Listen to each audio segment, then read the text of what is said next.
It is an ideal which I hope to live for and to achieve. But if needs be, it is an ideal for which I am prepared to die.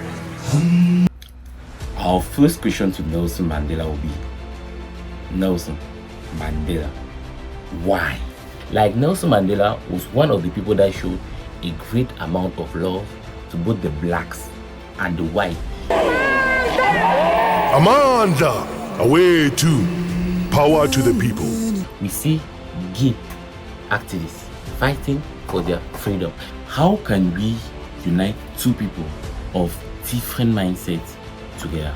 And this led him into spending 27 years in prison.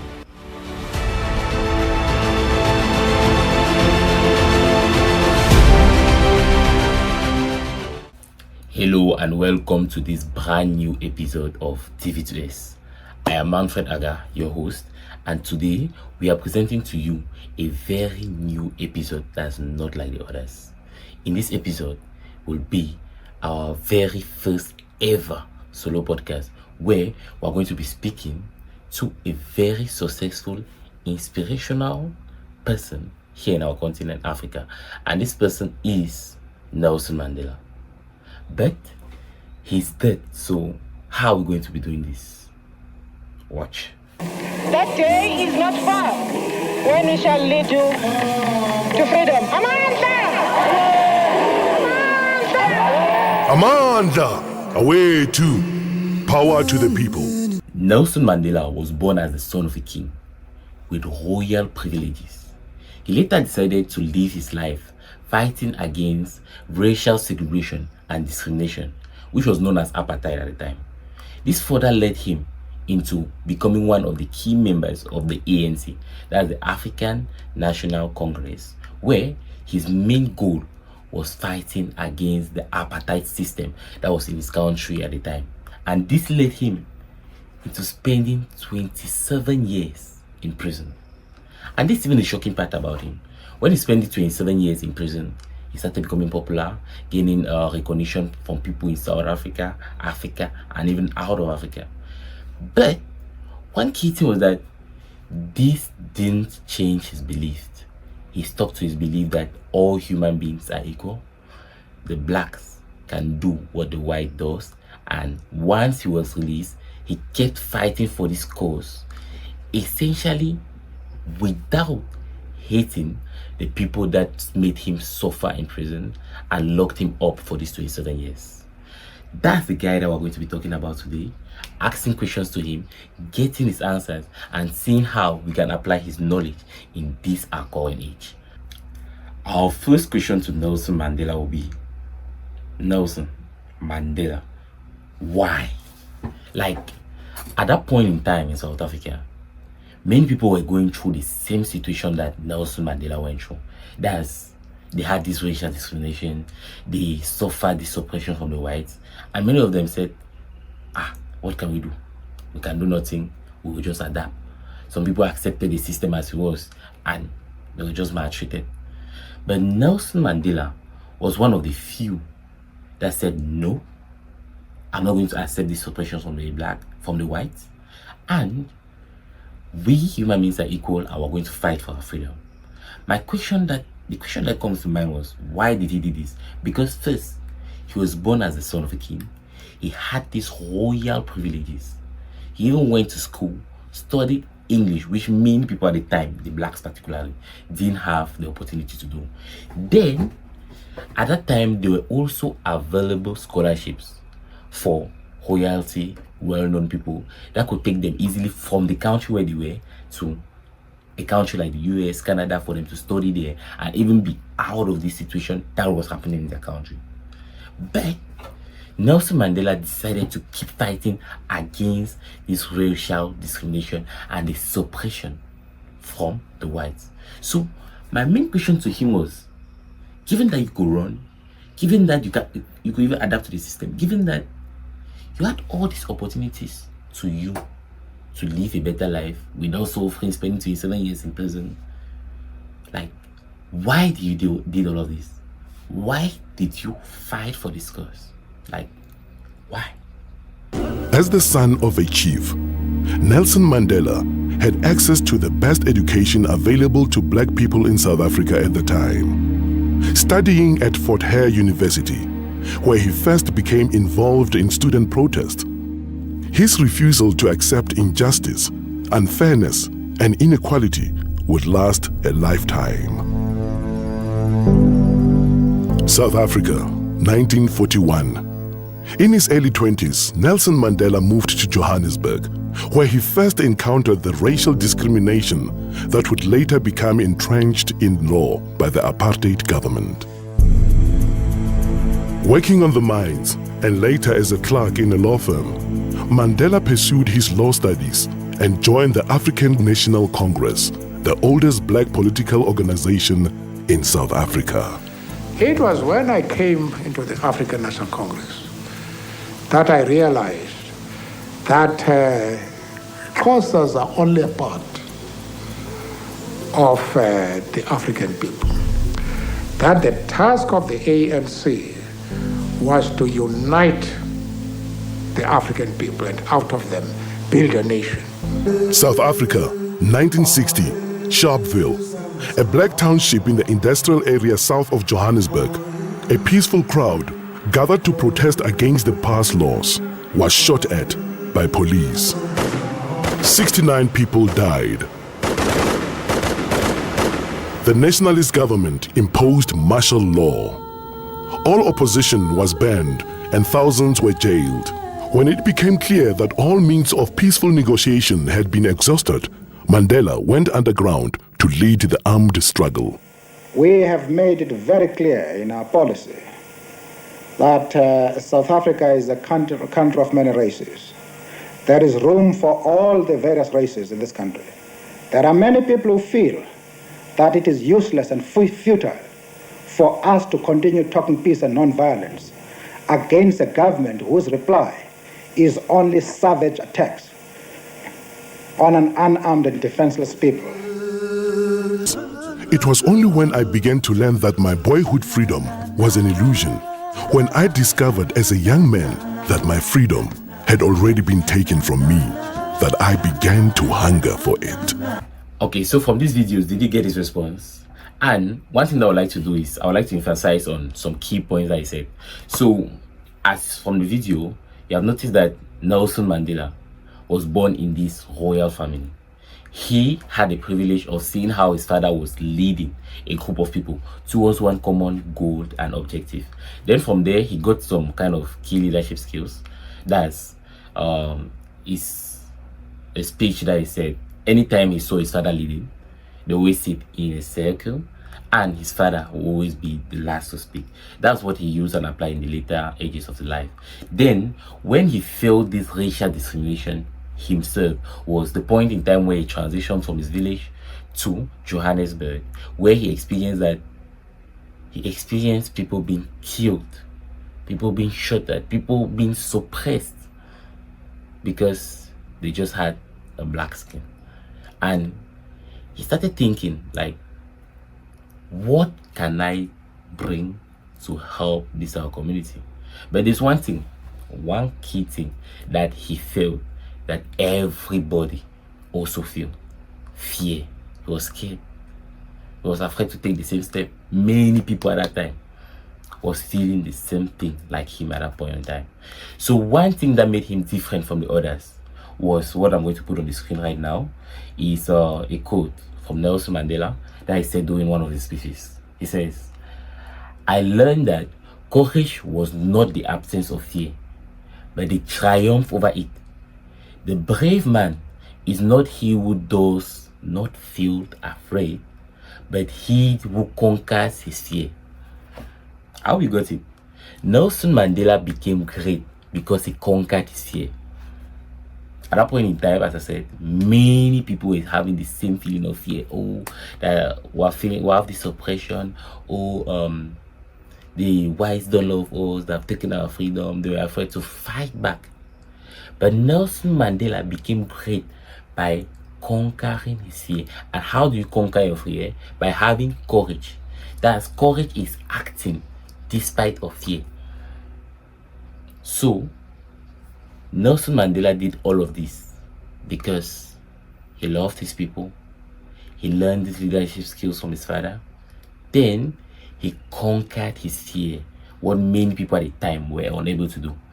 So in this our current age, if we were to apply this key lesson from Nelson Mandela is, yes, we're going to feel afraid of a particular problem that we're facing in our community and we can solve it, but we're kind of scared. So one main thing that you should do to become great, conquer your fear by acting even though you're feeling the fear. That's what makes you great. And there's one thing, a quote that I love, that says fear is like 150 centimeters wide but just 2 centimeters deep. That's when you look at or you study your fear, you see like it's something big, it's something of this. But once you put this first step in front, you see like, this stuff that I was even scared of, there's nothing in it. I can even go right up to the end. And that's what pushed Nelson Mandela in fighting for the freedom for South Africa.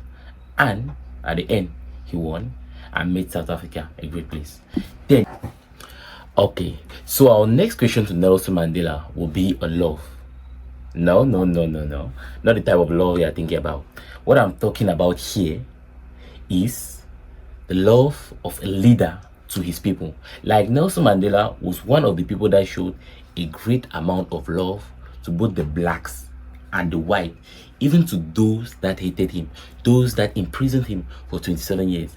He showed all of them love. That's why we would like to know from Nelson Mandela, what is love? And how can leaders with political powers manifest this love to their people? I have fought against white domination, and I have fought against black domination.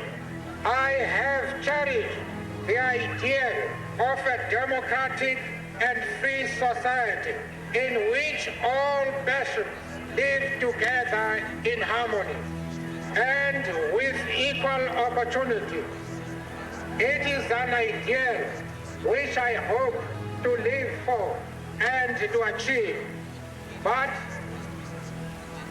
if needs be, it is an ideal for which I am prepared to die. So, according to the speech that Nelson Mandela just gave there, that was even one of the most iconic speeches that he gave that made him stand on his beliefs right up to the point where he said it is an idea that he's ready to die for. And just listening to this, it helps us get one clear definition of love according to Nelson Mandela. So, according to Nelson Mandela, love is the ability of helping someone in the right manner and be able to do the same thing for another person, even though the person may be different or hate you. There are some 2 key points that I would like to emphasize on this definition. Love is the ability of someone to help another person in the right manner. Listen to that word, in the right manner. In the right manner because you helping someone, let's just take the case of Nelson Mandela, where he helped free the blacks from the system of the apartheid.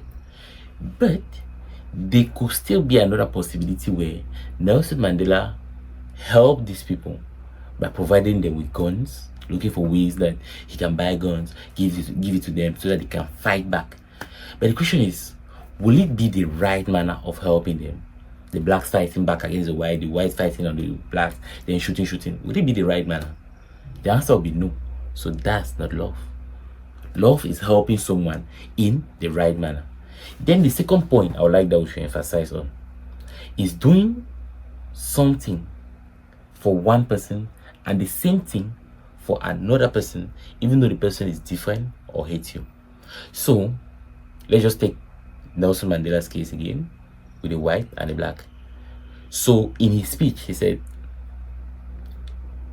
there should not be any domination by the blacks, neither by the whites. We two have to live together.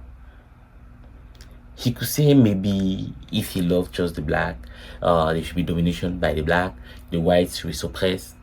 That won't be love. Love is something that you can show to one person and show to the other person. The two with the same intent, with the same intensity that you're giving help to this person, is the same intensity that you're giving help to this other person. That's what is love. And there's one key thing about that speech that I think we, or the political leaders of this our age, can use to show love to the people that are leading. But first, let me reread this speech that he gave. So in his speech, he said, I have fought against white domination, and I have fought against black domination. I have cherished the idea that a democratic and free society is what all persons will live in, is one which all persons will live in harmony and equal opportunities. It is an idea I hope to live for, to see it being realized, but if needs be, it's an idea that I'm willing to die for. Like, just reading this definition, you still feel the love in it. Him helping the two people in the same way, the same intensity, and more essentially, him not discriminating one person from the other.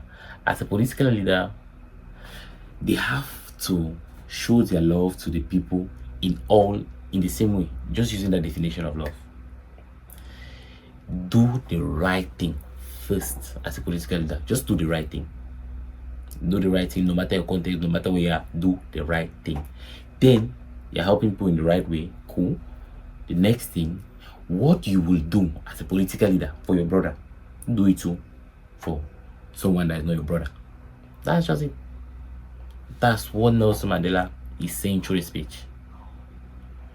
Help people in the right way, and what you do for one person, do it too for another person, even though the person is different or they even hate you.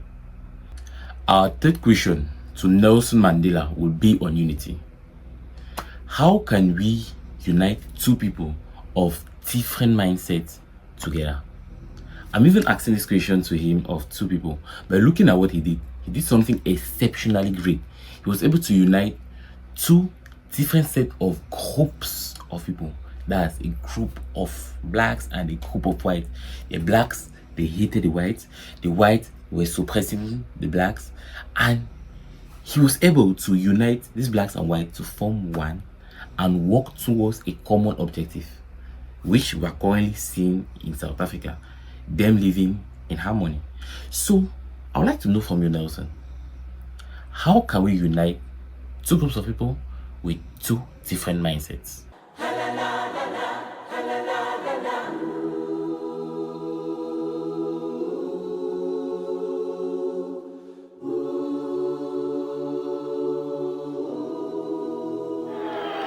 I stand here before you not as a prophet, but as a humble servant of you, the people. I place the remaining years of my life in your hands. Never, never, and never again shall it be that this beautiful land will again experience the oppression of one by another. So from the speeches that we just watched from Nelson Mandela, I think the answer is quite clear. As a leader, be ready to serve these two people of different mindsets with equality. Be ready to serve them with equality. The equality even falls under love. Doing what you do for one person, for the other person. Now they have two different mindsets. Be ready to serve them and look, what is this person doing wrong that is not advantageous to that person? Try to tell the person not to do it. What is that person doing that is not advantageous to this other person? Tell the person not to do it. Now, what are these two people having in common that can unite them and make them work together? That's the equality. Seeing that the blacks and the white had equal rights and could share the same jobs, the same schools, to build a great nation like South Africa, which it is today. So the answer is just simple. As a leader in this current age, be ready to serve your people in equality. Our next question is actually one that is challenging, because let me just read it out. What is freedom? When I just say freedom, it's actually a big word, because in this current age, we see women that are fighting for their freedom. We see gay activists fighting for their freedom. Then all this just makes me wondering, like, finally, what is this freedom? What are we fighting for? What's freedom? In the time of Nelson Mandela, the blacks were suppressed by the whites, and it was actually normal for the blacks to fight for their freedom. But in this current age where people that are gay are fighting for their freedom, it's kind of confusing. The definition of freedom just kind of start mixing up. I don't know. So our question for Nelson Mandela will be, what is freedom according to him? In his autobiography, part of which was written secretly while in prison, Mandela wrote, "I was not born with a hunger to be free. I was born free. Free in every way that I could know. Free to run in the fields near my mother's hut. Free to swim in the clear stream that ran through my village. Free to roast mealies under the stars and ride the broad backs of slow-moving bulls." Wait a minute. You got that definition that Nelson Mandela gave in his autobiography? That if you are free, that means you are able to do anything. As Nelson Mandela was saying, free to run in the backyard of his mother, free to ride a horse, free to cultivate any piece of land I want. So if I say you are a free person, that means you can do anything. Anything if you are free. So let me just say this. It's kind of hard, but let me say, women's fight for their freedom, if they feel that oppressed in any way, is something of key and essential. I agree with that. Gay people fighting for their freedom, if they feel that they're oppressed too, and they feel that they're gay and they want to fight for their freedom, it's a good thing for them, because personally I don't agree with it. But as from the definition that Nelson gave, when they say you are free, that's you are able to do anything. When they were suppressed by the whites, they were fighting for their freedom to be able to do anything in the country. And I just want to say this. It's true, I've gotten the definition of freedom, you having the right to do anything you want, but I'll emphasize on this thing, on this one thing that comes to the definition that Nelson Mandela gave us on love. Do anything they want, be free, but in the right way. Do anything they want in the right way. Just do it in the right way, the right thing. It's true, some people may think that being gay is right for them, but as you know what's right for you. Be free in the right way.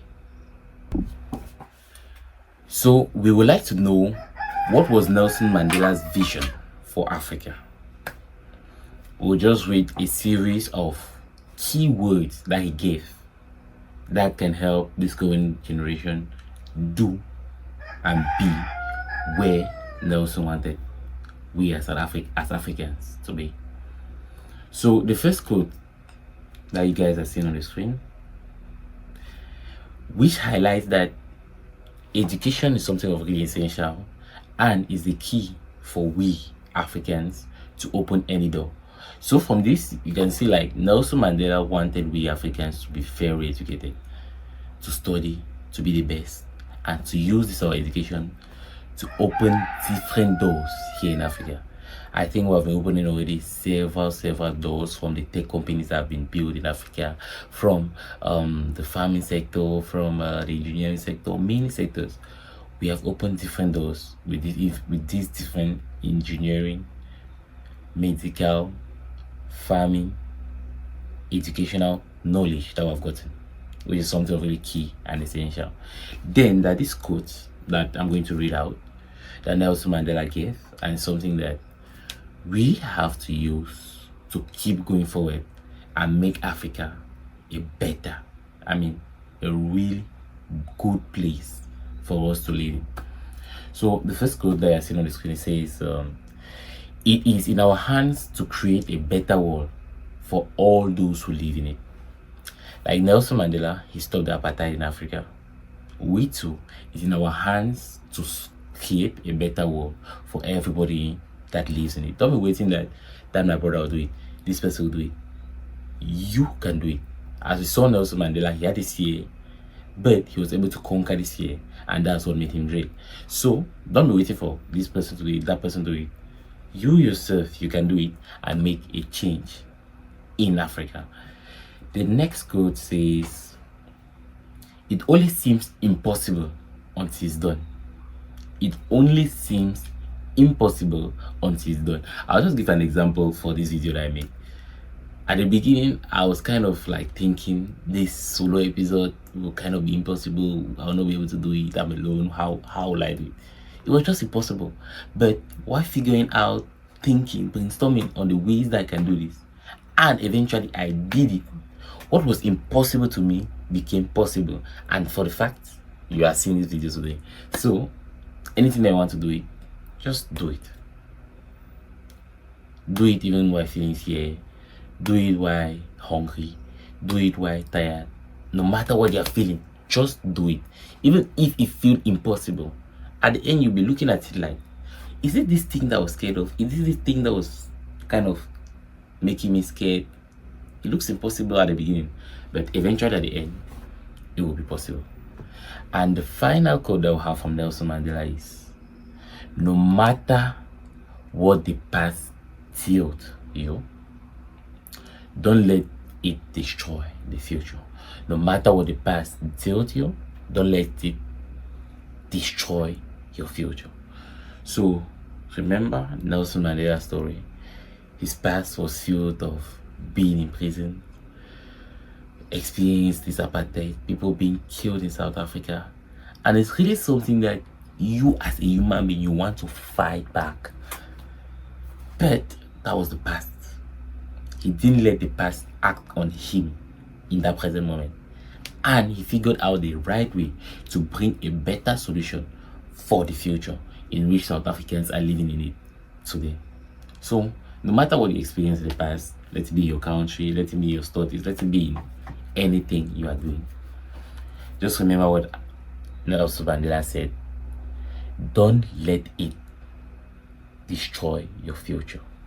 No matter what you figured out, maybe those days in the past you're lazy, you couldn't study, maybe the government did something to you that wasn't good, and then the building of your company, finally you were unable to build it at that time. Let it not destroy you in redoing the things and making something great for the future, building another successful company, studying even back and becoming the best student in your class and probably in Africa. So with this, I want to tell you thank you. Wait, please don't go away without subscribing. We at DV2S, we believe that sharing these inspirational stories of successful people would help many Africans believe that they are able to be successful in our own continent. And by you sharing this video, subscribing, you increase the chances for someone in any part of Africa to be able to see this video and get inspired too. So the least thing that you can do for us is share and subscribe. So thanks for subscribing, and see you in our next video.